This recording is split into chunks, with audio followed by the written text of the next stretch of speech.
Good afternoon. My name is Montgomery Blair Sibley. I'm the attorney for Larry Sinclair, and I just want to give you an overview of how we're going to proceed this afternoon.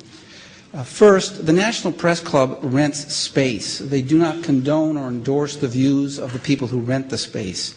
And we've been overwhelmed with people criticizing the National Press Club, and we just want to make it clear, Larry is here because he rented this room, and as a result, he's allowed to get up and say what he wants to say. The National Press Club has nothing to do with that. Mr. Sinclair is going to make a brief statement.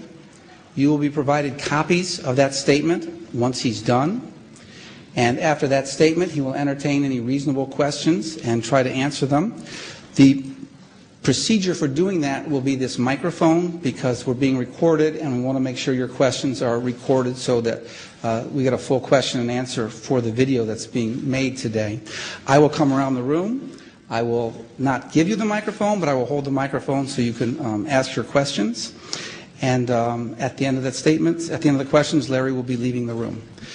With that said, Mr. Sinclair, the microphone is yours. Good afternoon. First thing I'd like to do is thank a very personal thank you to Reverend Pastor James David Manning for showing up, for his support. Thank you so much for being here. It means a great deal. Good afternoon. My name is Larry Sinclair.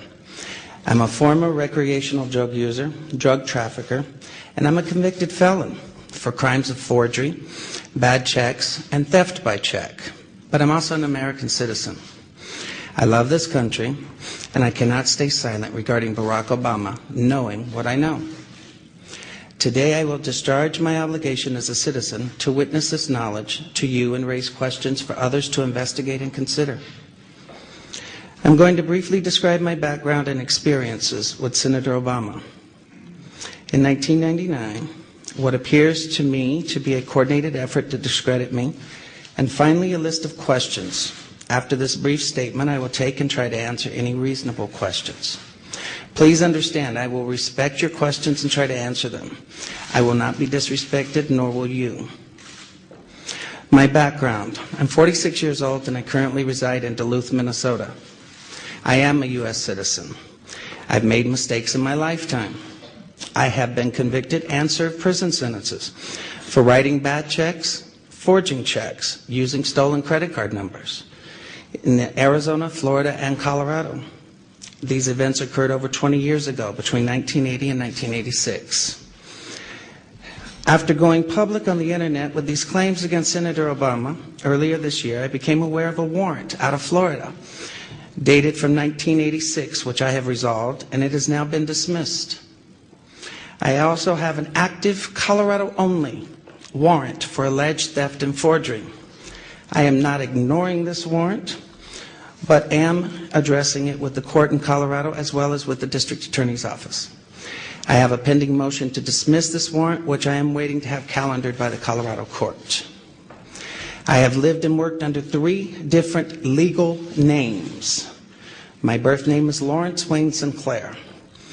Later on, I had my name legally changed first to Loray A. Silvas and later to Loray Vizcarra Avila.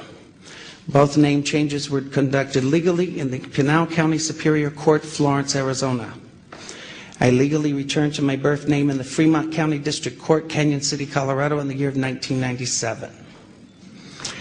In regards to the Obama incident, I flew out of Colorado Springs, Colorado to Chicago on November 2nd, 1999, arriving in O'Hare early in the morning of November 3rd. I went to the Chicago area to attend the graduation of my godson, my best friend's son, from basic training from the Great Lakes Navy Training Facility. I made reservations at the Comfort Inn and Suites in Gurnee, Illinois, based solely on the location to the training center.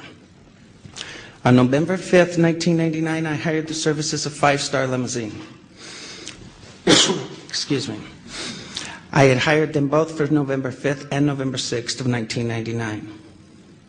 On November 6, 1999, I asked the limo driver, whose name I now reveal for the first time, Jagir Paramit Mutani, if he knew anyone who would like to socialize and show me Chicago. One note, there's a typo in the statement that you will get at the end of the statement.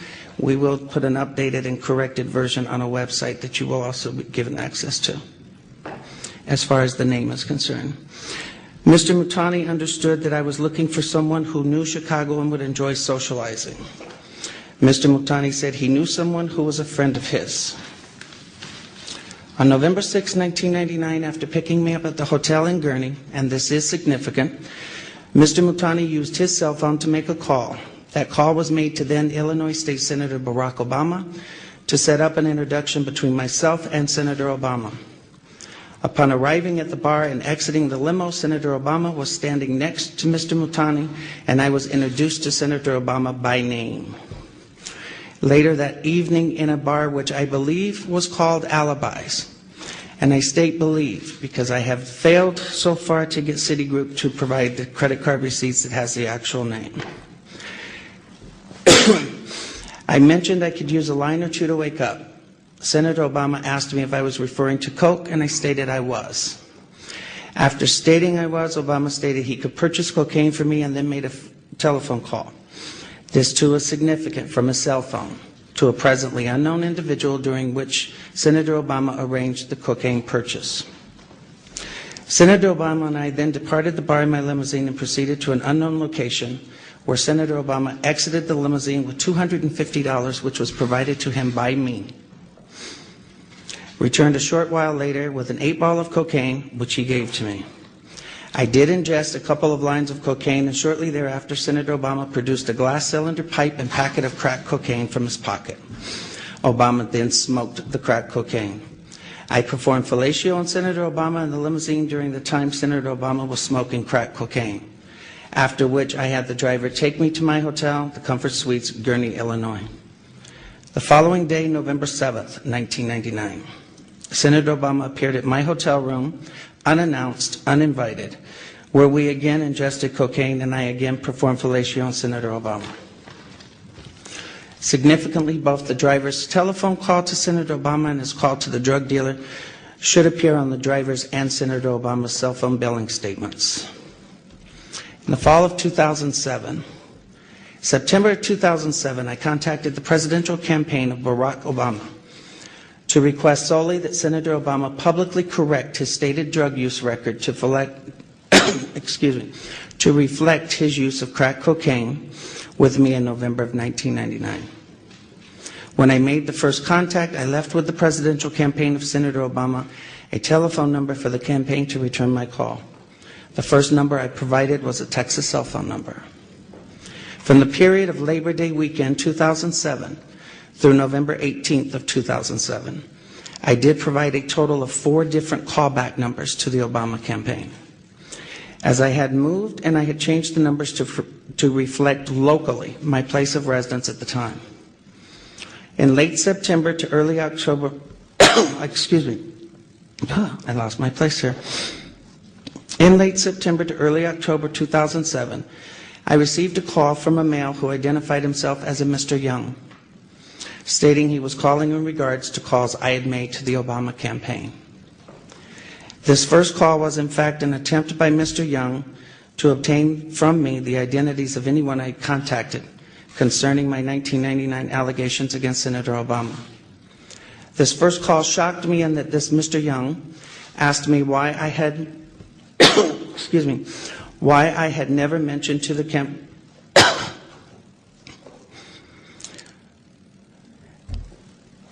shocked me as I had never, hold on, so I'm lost here. Thanks, because this is getting, I can't even see it. The first call was in fact an attempt by Mr. Young to obtain from me the identities of anyone I contacted concerning my 1999 allegations against Senator Obama. The first call shocked me in that this Mr. Young asked me why I had not asked Senator Obama to disclose the sexual encounters I had with Mr. Obama in 1999. I was shocked as I had never mentioned to the campaign or anyone working for the campaign any sexual encounters, as my call was prompted by drug allegations only. The call ended with Mr. Young stating I would hear from someone in a few days.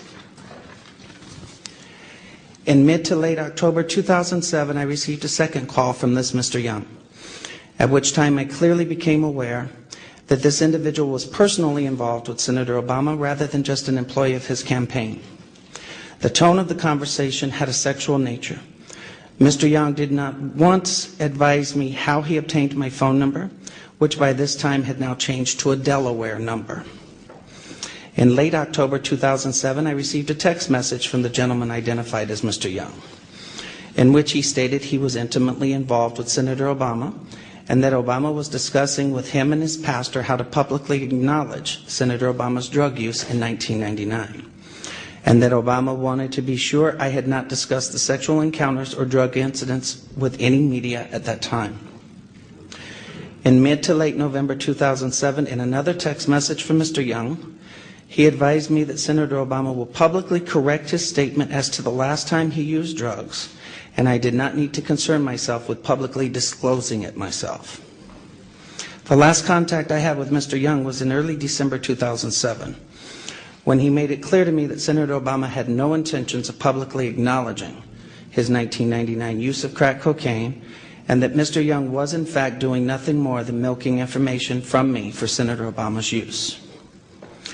I later learned that A. Donald Young, the choir director of Reverend Wright's Trinity United Church of Christ, Obama's now former church, and who was openly homosexual, learned that he was murdered on December 23rd of 2007.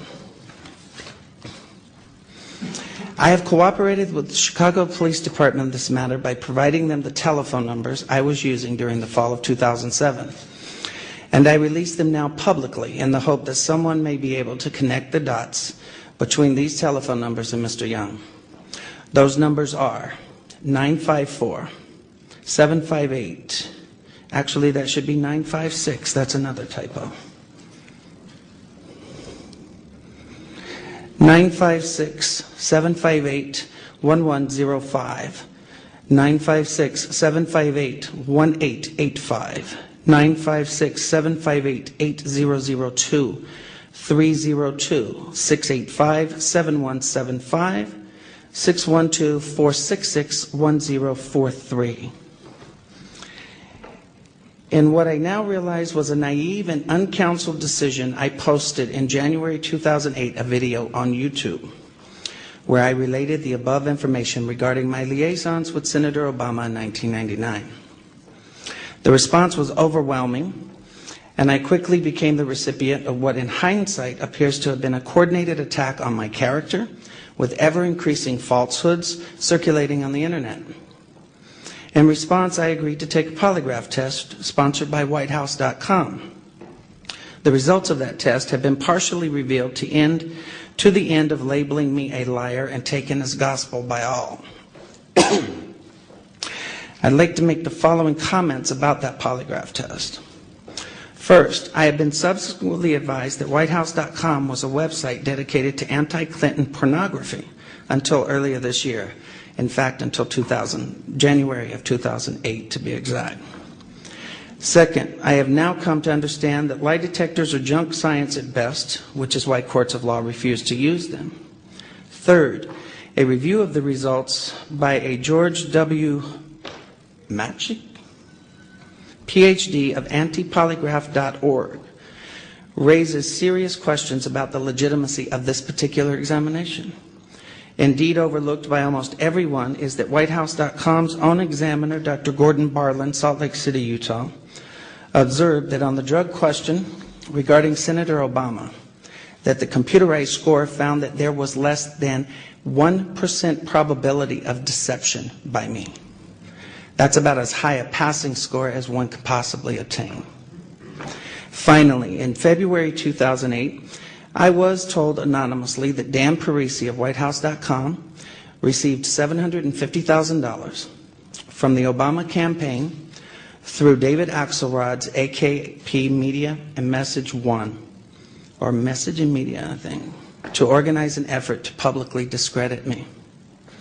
When I confronted Dan Parisi with this allegation, he did not deny it, but instead withdrew the second exonerating polygraph report of Dr. Gordon Barlin, failed to post the video of my polygraph as he and WhiteHouse.com promised they would do, and even removed posts from their website altogether, claiming that I had had enough of the attacks by Sinclair's supporters and Sinclair himself, quote unquote.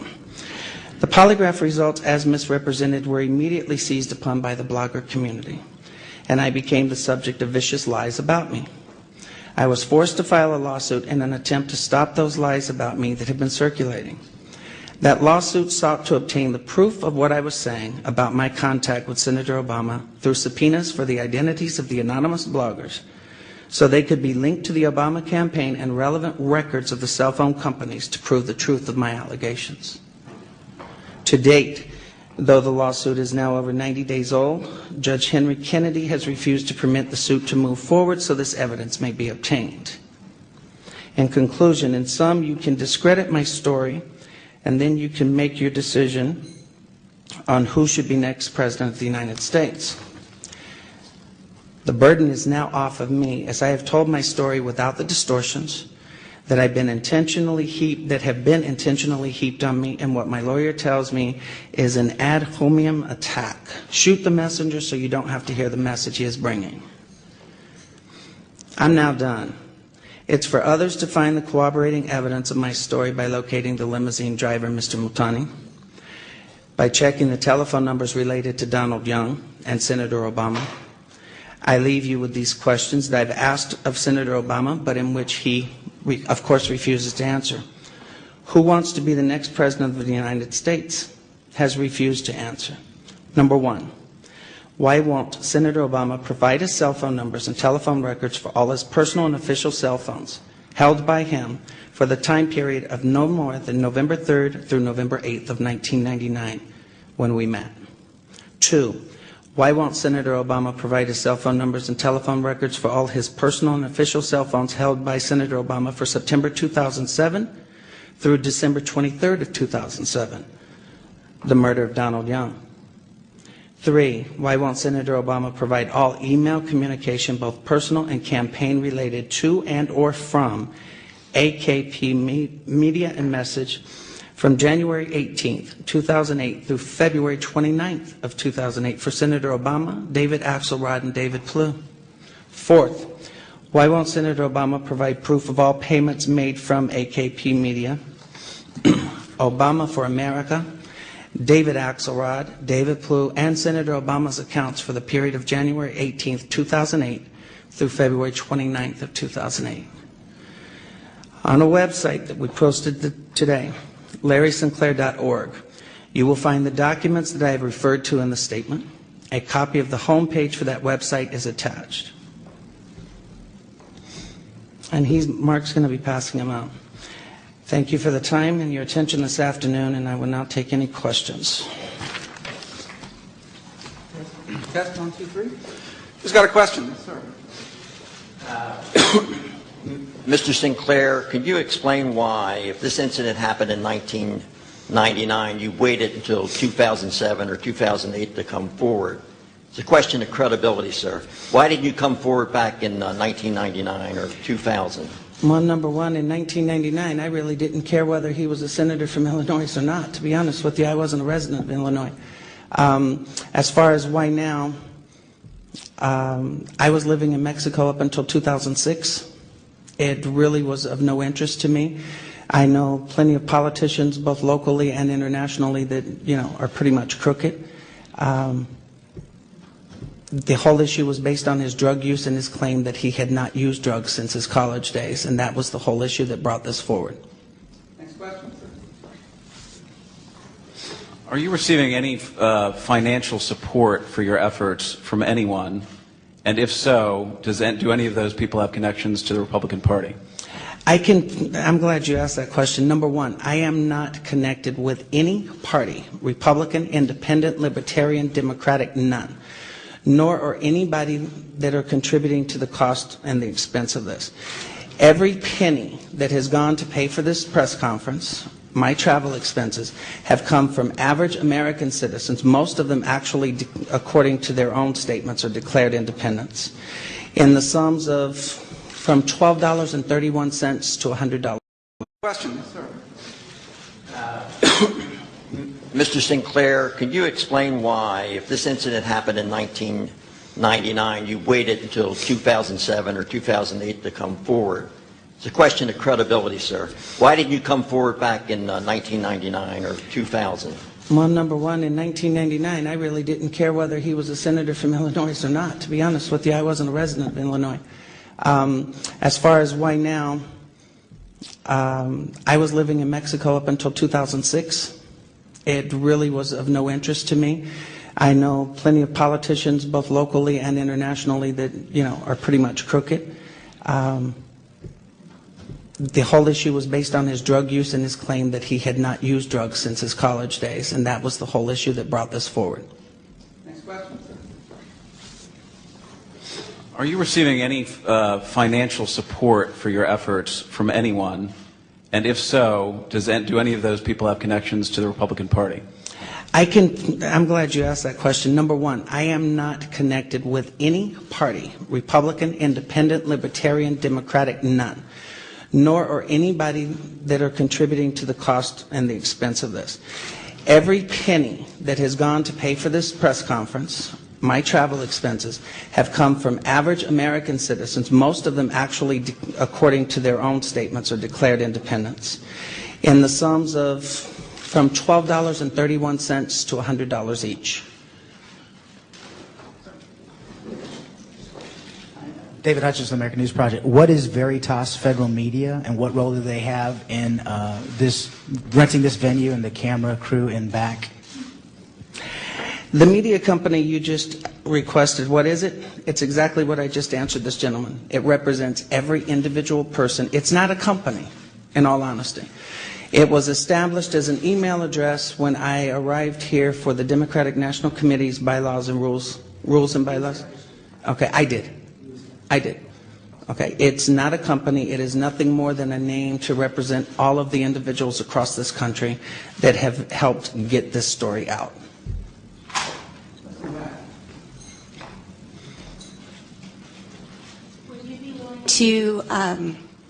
Would you be willing to share your mental health records with the public? Actually, I'm going to post later this afternoon a list of all of my doctors, going back through all of my medical records that are available through 1999. Anyone with valid, legitimate press credentials that wants to check my mental health history, I will be more than willing to sign an authorized medical release for that purpose. Will we get more than 30 minutes? Huh? More than 30 minutes? More than 30 minutes of what? With the documents. Well, actually, if you're valid press and you want me to release my psychiatric records, I'll release them to you as long as you pay for them. I have nothing to hide. Well, it was a joke. It was about McCain and the 30-minute. Oh, sorry. You can tell where I'm at today. Yes, Mr. Sinclair, will you state whether you had sexual relations with any other politicians here today? Actually, your name has come up with Senator Larry Craig. For the record, I have not been engaged or involved with any other politician. In fact, at the time that I met Senator Obama, I had no idea that he was actually in Illinois politics. Behind you. Change your name so often? Well, first of all, in my younger years, I was considered like, wild. And it was more out of respect to my family because, as you can see, with everyone putting my past history all over the place and mistorting it, I changed my name. The first two times I changed my name was while serving prison sentences in Florence, Arizona.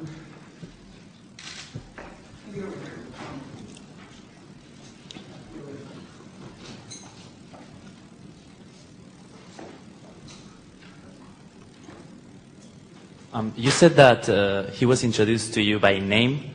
You didn't know he was an Illinois politician.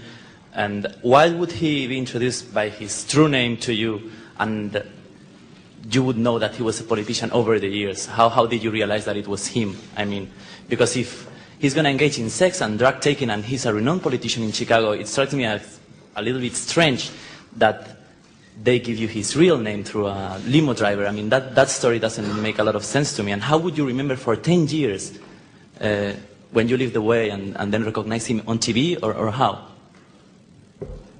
Okay, first of all, yes, he was introduced to me by name, okay? He was introduced to me as Barack Obama. And as far as me not knowing that he was a politician locally, I was not a resident of Illinois. When I became aware of exactly who he was when he gave the keynote speech at the Democratic National Convention in 2004 while I was living in Mexico watching it on Sky TV. No, I did not say that. I told you he was, in fact, introduced to me by name. I have always stated that he was introduced to me as Barack Obama by the driver and by Barack Obama himself, sir. Always. Hey, Larry, how much did this whole event cost you? And what are you doing now for a living? Well, as far as anybody wanting to know the final expenses, I would have to check because I've had a few things changed in the last 24 hours. But as of Monday morning, I think it came to a total of $4,126.89. And what I do for a living, I am disabled permanently due to severe nerve damage and spinal injuries. And believe me, it's killing me standing up here this long, but I'll take the question anyway.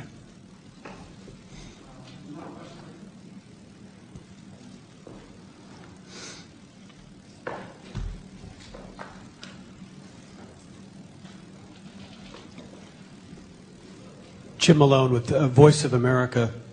Given your criminal record, the fact that the crimes that you've been involved in involve deceit and fraud, why is it that you think that anyone would believe what you're saying now? Well, to be honest with you, it's not so much whether you believe me or not as much as you hear me. Okay? I mean, it's not my intention to convince you. First of all, I'm not going to defend my lifestyle for the last 46 years. I've made mistakes. But I've always admitted to anything I've done, including these crimes. Okay? I can't tell you why to believe me other than the fact, I'm not saying believe me. I'm saying, you know what, here's the information. Look at it, do your own research, but do it based on the facts. Stop doing it based on this constant misinformation and misrepresentation that's been circulating on the internet. I'm going to give you everything in writing and you make your own decision. What time did you meet him on November 6th, and what time did he arrive at your hotel in Gurnee the day following? We met in the early evening on November 6th. As far as a specific time on November 7th, I cannot provide that to you. And I know where that question's coming from, but I cannot provide that to you. You know where it's coming from. Thank you.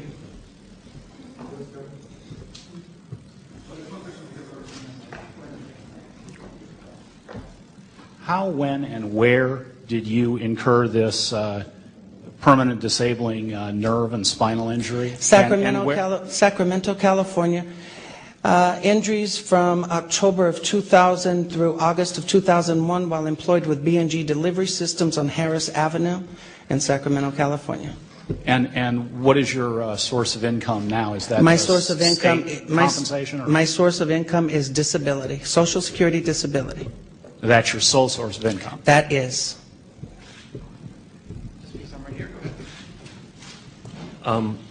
We all recall the claims and counterclaims and what happened with the Clinton allegations vis-a-vis Monica Lewinsky. Can you offer any physical evidence, any identifying physical features and so on that can support your claims?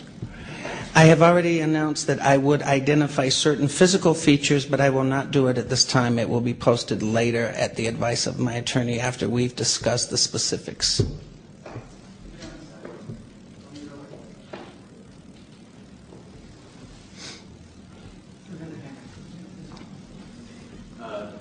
One quick one, and then one slightly longer one. Did you save any of the text messages? The text messages, I've contacted Sprint Nextel, and the changing of the phone numbers, they actually have the procedures that they can recover the text messages from those numbers, but they do not stay on the phone when the numbers are changed. And then when you were discussing the results of your polygraph, you first impugned the veracity of the test by saying that it was, quote, junk science. But then a few moments later, you said you scored very well in one respect. So it's unclear whether or not you actually are staking some of your claims on the polygraph. No, actually, as far as I'm concerned about the polygraph, I'm not saying that it's good or it's bad. I am saying from the day that it was done and the day after, once I returned home, I was asked questions about the procedure and the process. And I had had a polygraph done once before, back in the 80s. And I specifically instructed the examiner, I knew darn well you didn't put the blood pressure cup and whatever on the fingertips on the same hands. And he was advised of the nerve damage and the fact of the circulation, and I have bilateral ulnar nerve entrapment in both arms. All right, I can't tell you how they did it. I will tell you that his report from Dr. Gelb to the report to Dr. Bartlett completely contradict each other. The information from Dr. Gelb, who is not a doctor at all, was never sent in totality to Mr. Bartlett. I cannot tell you. I'm telling you that this gentleman with antipolygraph.org, these are his opinions, these are his findings, these are not mine. Okay. I have said all along that the polygraph, I did not feel comfortable with the way it was done. A couple of questions. First of all, given that you've got this record in the past of taking so many drugs yourself, why do you care whether he's taken it? And secondly, he seems like quite an interesting person to spend a couple of days with. Between the fellatio and the drug taking, what did you talk about? I'm sorry? Between the fellatio and the drug taking, and what did you chat about? Actually, pretty much nothing, other than the fact of what I was doing for a living, what I was doing in Chicago. Like I said, the entire conversations that we had were pretty basic and casual. His comments as far as what he did for a living, he never once acknowledged being a politician. In fact, he specifically stated he was in public service. You know, with my view, public service can mean just about anything. What was the other part of the question? Why do you care so much whether you Why do I care? I care so much because this political season has turned, you know, this country upside down. To be honest with you, we have gone back, I would say, a good 50 years in this country on race relations alone over being called racist if you ask a candidate who chose to run for president. I'm not sure if you remember, but this country had a very nice lady in the state of New York by the name of Shirley Chisholm that once sought the nomination of the Democratic Party. And this was back, I think, in the late 60s, early 70s. And here was a true African American who you could ask her questions based on her record, on her credentials, on her beliefs, and you would have never been called racist. Today, you know, I'm speaking the truth about his own actions. You know, these aren't mine. I'm not running for office. And now all of a sudden you're called racist or bigot? I'm sorry, that's why I care. You have to face the facts. Somebody's going to have to ask him, or are you going to wait until, you know, the election's over and then start vetting your presidential candidates? Actually, I'm wondering, Mr. Sibley, why you decided to take this on. And it's been reported that you've been disbarred in the state of Florida. I'm wondering if you're a part of the bar in D.C. I'm happy to answer those questions as I expected they would come up. I have been suspended by the Florida Supreme Court on March 7th, 2008, and the suspension was a result of me being too litigious and allegedly not paying child support.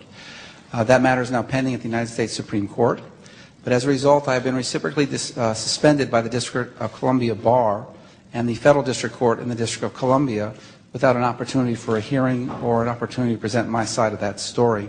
There is on the website 147 pages which documents what's going on in my particular professional life, and it really isn't the subject of what's going on here today.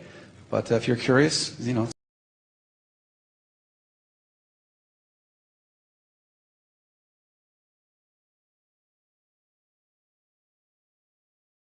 I think it's a function of male genitalia size, and if you're normal to small, pants probably aren't uncomfortable, but those of us at the other end of the spectrum find them very binding. Excuse me, can I say something on your question to the kilt? Actually, I asked him to wear a suit and tie, and he says, why should he be uncomfortable? And I said, because you're paid to be uncomfortable. Look at me. A little more seriously, though. I mean, it's just, I mean, at a very human level here, it's obviously you have tremendous credibility problems, including fraud and deceit. There are questions about you. It's very hard, I think, for probably some of us in the audience to take this whole situation seriously. So the question again is, why are you doing this, and how can you expect us to take this seriously? I'm glad you asked that, and I'm going to tell you how I expect you to take it seriously. I expect you to ask me questions, and I expect you to do your job and actually find facts as opposed to looking at Daily Kos or Fire Dog Lake or Huffington Post or all of these pro-Obama sites that are putting and twisting. Sir, I have not hidden from anything I have ever done in my life. Never. You can go back to the judges in any one of my cases, and they will tell you I have never wasted a taxpayer dime on a trial or even a preliminary hearing. If I did it and I got caught, I said I did it, okay? And I understand you asking about my credibility. You know what? My crimes were 20 some odd years ago, with the exception of the alleged crime in 2001, which I have not ran from, even though I'm being portrayed as hiding and running. I'm not, okay? That's what I'm asking you to do. I'm asking you to actually get facts and then make your decision, rather than fake Washington Post articles saying that I've been investigated 8 times over 25 years for blackmail against politicians, which is not true, but yet you're continuing to repeat it over and over again. Even though it's been proven not to be true, it doesn't matter. It's what is continuously being recycled out there. As long as you tell the truth, which I'm doing, you can talk about anything about my past that you want to. It doesn't bother me. I admit to it. You know, you can't live your life and then run and hide from it later. It doesn't work that way. Well, you say you want us to get facts, but most of what you're alleging is difficult to corroborate. I mean, would the limo driver have witnessed the crack smoking and the fellatio, or were you and Obama the only people that... Mr. Multani actually does have personal knowledge of the actions and the transactions that took place in the limo. Let me explain something to you. I was actually in contact with Mr. Multani in the first part of this year. Since posting the YouTube video and the vicious attacks on the internet and the allegations that are constantly circulating out there that nobody bothered to fact check before they continue to post them, this driver has decided, and his family's decided, it's like all of a sudden they want to, disappear. It's my understanding that Mr. Multani's family was in Tupelo, Mississippi as recently as 3 weeks ago. I do know that there were public records at one time, and where those public records have disappeared in a couple of weeks because we had a private investigator down there actually going through public records that were verified just 2 months ago, and now all of a sudden they're not there.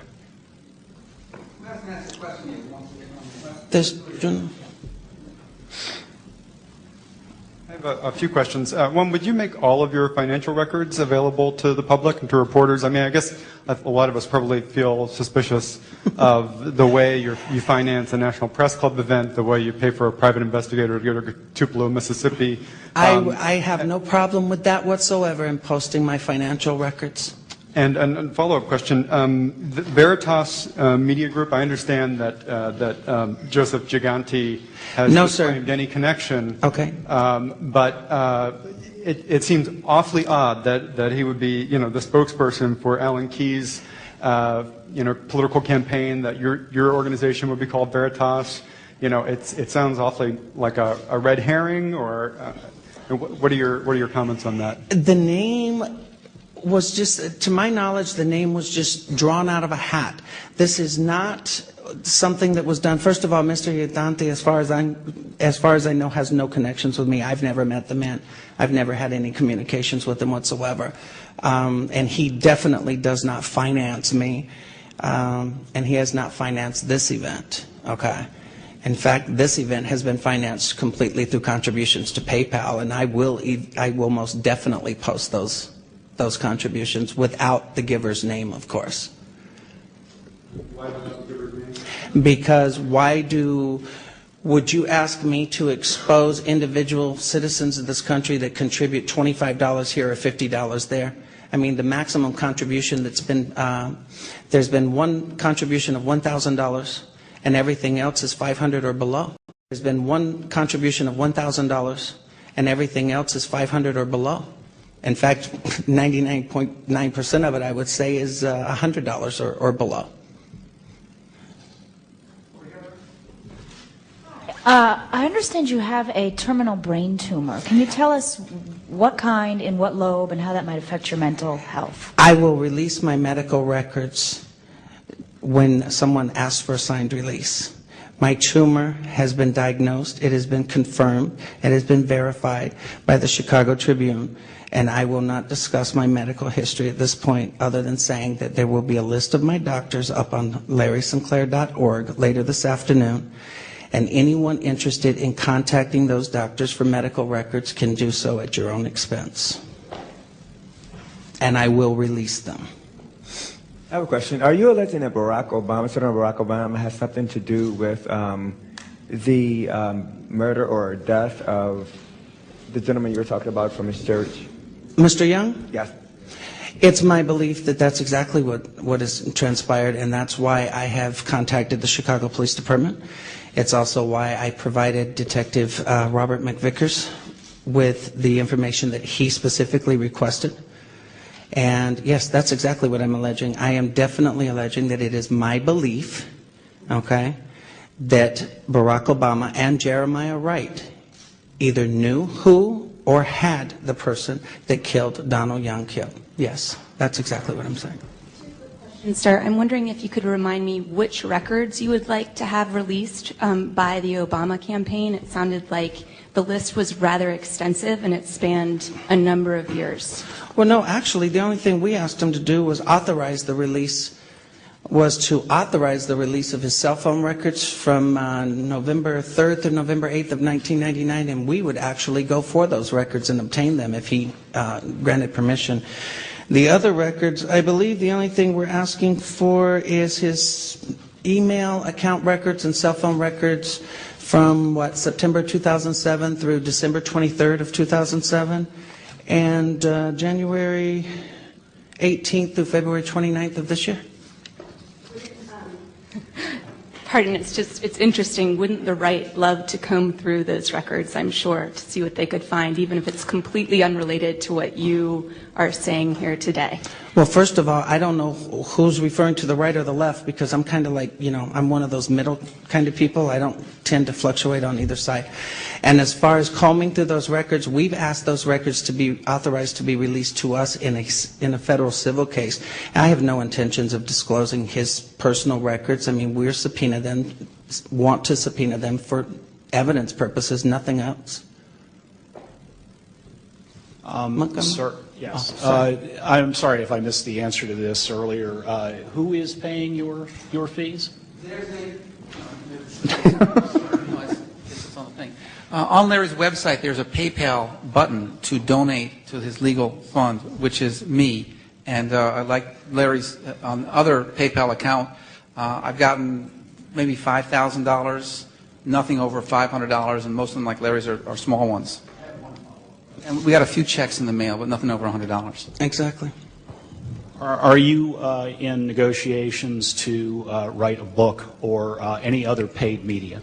Sir, and let me make this clear for everyone, I am not negotiating with anyone for any selling of stories, book publications of any kind, paid media appearances of any kind.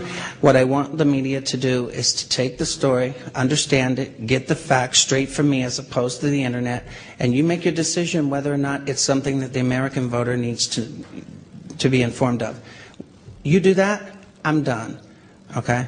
I have not attempted to make any money from this. I don't want any money from this. I don't even want any notoriety from this. I want people to, I really want you to let this guy ask a question. Okay.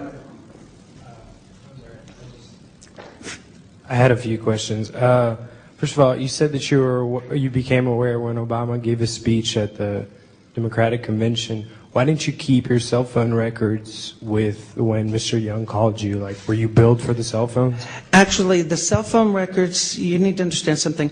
My cell phone numbers at that time, and in fact my cell phone currently, is through a division of Sprint Nextel called Boost.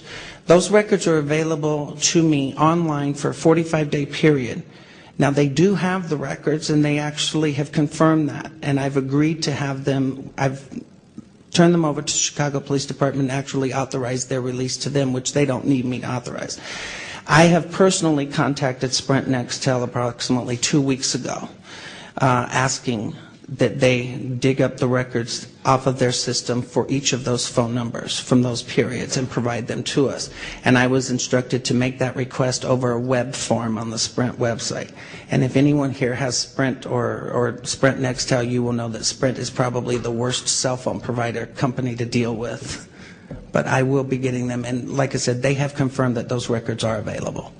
Are you going to post those on your website as well? I will. And do you have the names of your best friend that you were visiting in Chicago? Has he testified or just said on the record that yes, he was in town in Chicago because of my son?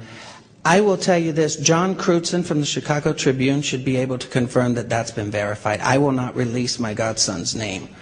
Not with the attacks that have been leveled against my family and my childhood friends in South Carolina. I'm not about to let these people do that to him. I will tell you the last name is Dukes. That's all I will tell you. D-U-K-E-S. All right, and last question, in your first YouTube video, you did say that the events took place between November 3rd and November 8th. And now you said that they started on November 6th. No. What I said was that I was in Chicago from November 3rd to November 8th. And see, this is another incident of misrepresenting, people twisting it. My statement was, while in Chicago, between November 3rd and November 8th of 1999.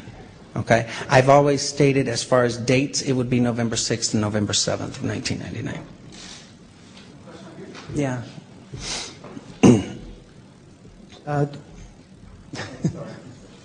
Hello. This is a question for both of you. I just want to know, do either of you, what is your position on Barack Obama, whether or not he should be president, and how do these allegations inform your decision? That's between me. That's between me and the voting booth. So I'll let Larry answer that. As far as me, I've always been straight up, and I said I've never told anyone not to vote for the man. In fact, I personally thought that he was somewhat charismatic, But my whole thing is I don't prefer either one of the three, honestly.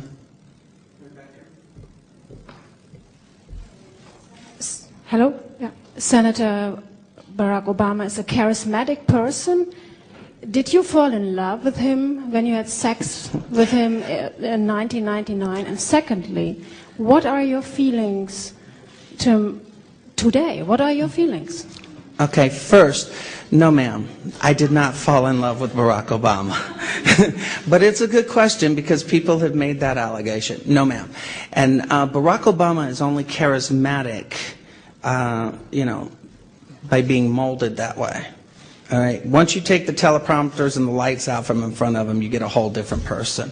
And as far as my feelings now, those are my feelings. I think you're looking at someone that is completely fake, plastic, that has been made up and put out in front of the American voter, and that's been allowed to walk away from any serious questions about any of his own personal actions. That's what I think. Well, ma'am, nothing personal. Okay.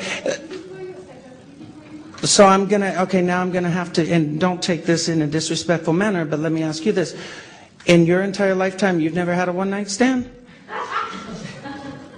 I mean, I'm sorry, but, let's deal with reality here. Let's not act like, people go around and fall in love. I mean, that's the biblical way, but it doesn't happen.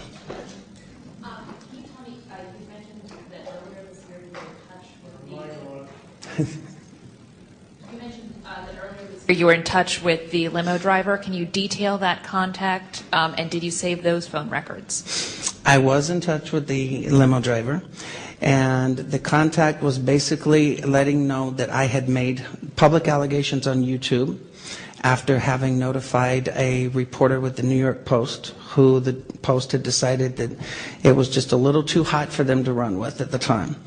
I was informed that if, in fact, the story broke and this individual felt that there was enough media coverage where he was safe, then he, in fact, would come out and corroborate those statements. It was just a little too hot for them to run with at the time. I was informed that if, in fact, the story broke and this individual felt that there was enough media coverage where he was safe, then he, in fact, would come out and corroborate those statements. That's all I can tell you.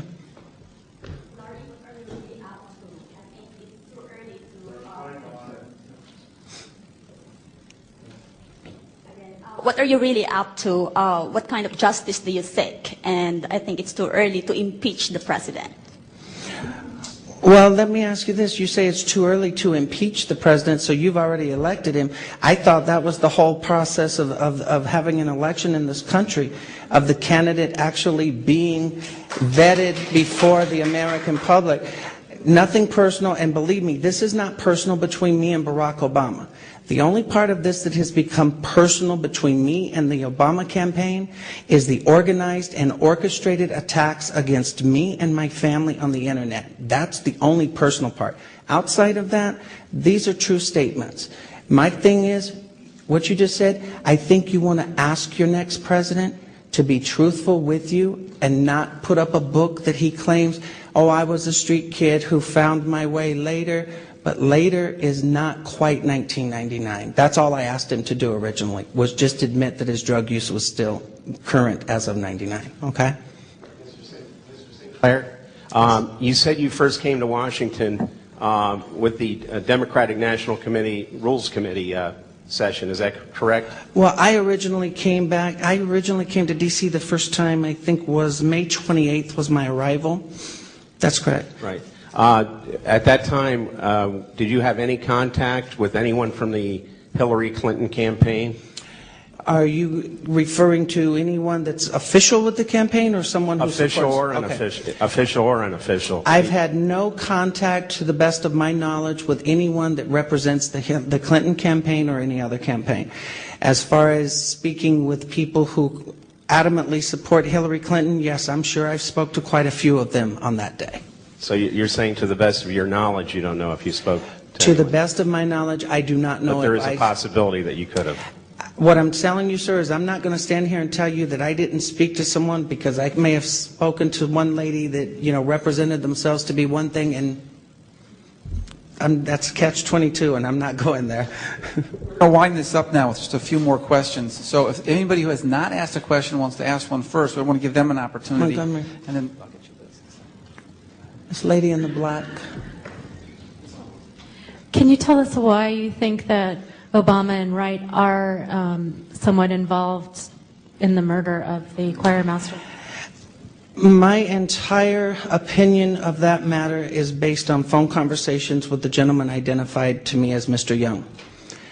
This person made it very clear that they were personally and intimately involved with Barack Obama.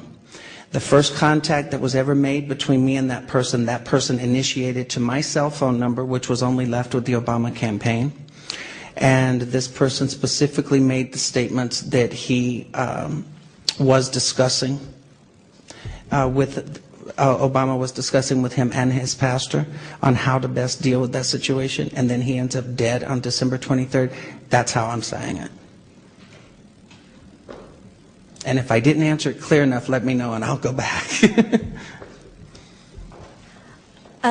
Just one last question. Well, I'm sort of wondering if there's any truth to the rumors that you're at all associated or have been contacted by the Bilderberg group, but that's not my question. That's not my question. My question is, because I think we're all dying to know, especially Mr. Colbert. So, was he well hung? Actually, I've referred to that. You know what? I'm going to answer the question the same way I always have. Barack Obama is a wannabe black man with a white voice, and that's where I'll leave it. Yes, ma'am. How was Donald Young murdered? Donald Young was actually shot execution style to the best of my knowledge. However, it's my understanding from discussions with the Chicago Police Department as well as from media accounts is that there was no forced entry. The door was closed.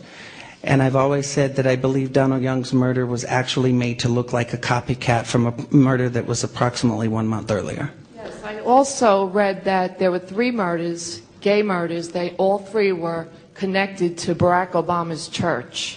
I know of a second individual that was murdered who was in fact indeed a member of the choir As far as the details to that one, I can't really go into it because I'm not that familiar with it. I do know that a Larry, I think the name is Larry Bland, was murdered in November or late October, early November or something. And like I said, I believe that that was the murder that was used as a copycat to kill Donald Young.